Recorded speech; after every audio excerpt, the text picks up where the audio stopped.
कि वो कह रहे हैं कि अब हम और एक्शन नहीं चाहते हैं और नुकसान हम नहीं चाहते हैं। विदेश मंत्री भी हैं, उप प्रधानमंत्री भी हैं पाकिस्तान के। उनका बयान आप देखिए, इस बयान में सिर्फ और सिर्फ लाचारी आपको नजर आएगी। वो कह रहे हैं कि पाकिस्तान और नुकसान नहीं चाहता। शहबाज शरीफ जा रहे हैं जनता के बीच में और उनके डिप्टी यानी कि उप प्रधानमंत्री वो कह रहे हैं कि हम और नुकसान नहीं चाहते। अजय, यही बात इस चीज को एस्टेब्लिश कर रही है कि पाकिस्तान सिर्फ झूठ बोल रहा था और उसका डर उसके नेताओं के ये स्टेटमेंट जाहिर कर रहे हैं कि पाकिस्तान जो है और नुकसान नहीं चाहता है, क्योंकि दिख गया पिछले 4 दिनों में किसको नुकसान हुआ, किसकी मिसाइलें हवा में मारी गई और किसकी मिसाइलें सही पॉइंट पर पड़ी, सटीक जगह जाकर गिरी।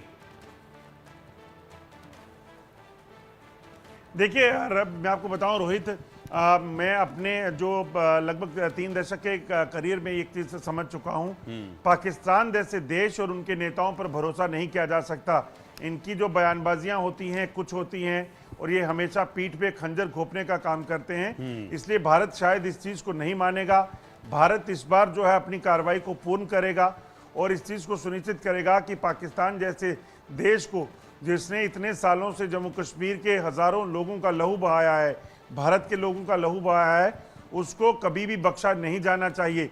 जिस तरीके से लगातार हमले हुए हैं, जिस तरीके से मासूम लोगों की हत्याएं की गई, नाम पूछकर, मजहब पूछकर, पाकिस्तान की ही देन है कि आज जम्मू कश्मीर में हिंदू मुसलमान की जो चर्चा है वो बड़ी चलती है। वरना भारत जो है वो भारत हुआ करता था, इसमें तमाम मजहबों के लोग रहते हैं।